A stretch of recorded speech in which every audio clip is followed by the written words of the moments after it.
Hello everyone, welcome you all to Steno with ARIHANT YouTube channel. Myself Shashank and I am going to provide you English dictations with a speed of 85 word per minute and 110 words per minute. There might be some fluctuation in speed to make you all used to the way in which dictations are being provided by SSC. So get ready for the dictation. The dictation is going to start in 5 seconds.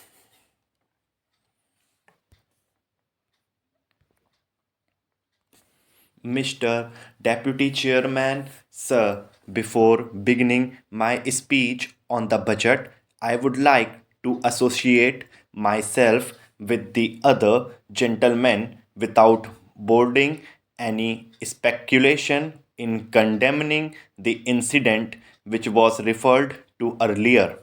Everybody here, I am sure, will join with me that political violence is not the thing to be thought of, and it is a very commendable one, and I associate myself with the views expressed by my other friends on both sides of the house. So far as the budget is concerned, as the economic survey has indicated, the year 2004-5 was a year of unprecedented economic strains in the history of independent India. Again, sir, if you look at the economic survey, we find that the growth either in industrial or agricultural or export sector has not been a very encouraging one. Sir, the Honorable Finance Minister, while trying to frame the budget, had to consider the economic crisis faced by the country and had to grapple with many conflicts in framing the budget. I should like to say here, to a considerable extent, he has made a commendable effort in order to see that some incentives will be provided both for industrial as well as agricultural growth, which has been rather stagnant for years in this country. So, the problems of inflation, economic stagnation, and mounting unemployment, and almost a halt in the industrial and agricultural growth have been facing the country for last several years, and these have to be broken. But I wonder whether the proper way to tackle these serious problems is to follow the same old path of increasing indirect taxation and budgetary deficit.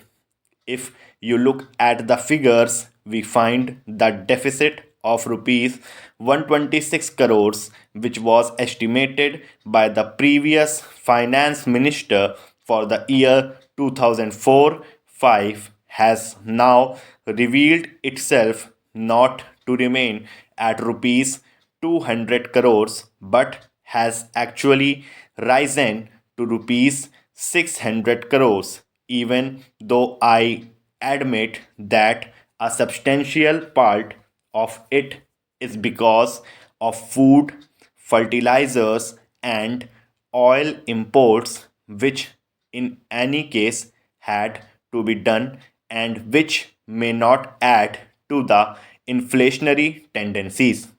One wonders whether the current overall deficit can be kept at rupees 400 crores as estimated and reduced to rupees 200 crores with the proposed massive taxation of rupees 300 crores.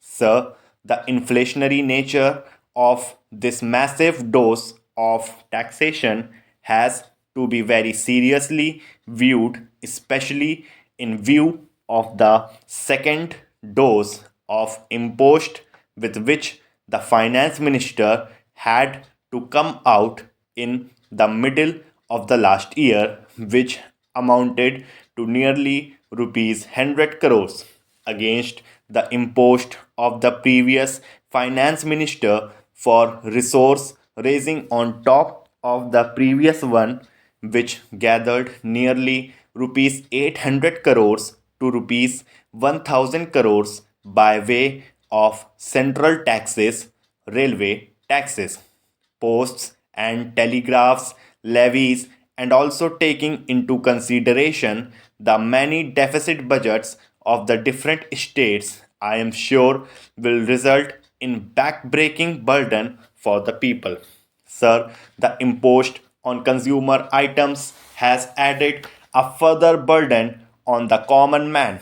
The only justification which I can see for the additional taxation will be found in the hope of raising the plan outlay by about 23% to rupees 6000 crores, and it is a welcome feature, particularly so when the outlay is substantially for agricultural and energy resources, and I commend that effort of the Honorable Finance Minister.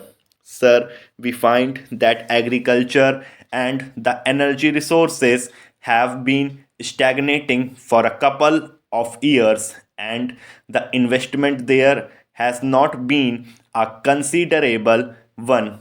So far as agriculture is concerned, I would like to associate myself with the views expressed by my honorable friend who has gone into greater details of the position with regard to agriculture in a country which has more than 70% of the people living in rural areas. The effort that has been made all these years is not a commendable one.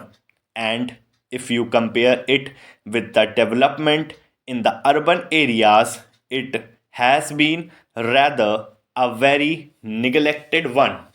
Sir, even with regard to the organized sector in wages and other amenities, there is always agitation, and they will be in a position to get relief. And we always find that the demand is for linking the wages to the rising cost of living. But what happens in the case of the agriculturist? As a man living in a rural area, he has no hope.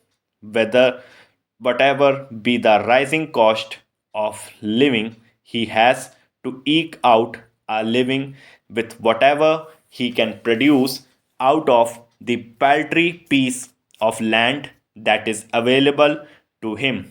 I am not against the ceiling on land holdings or new land reforms which have been brought in. Thank you, everyone.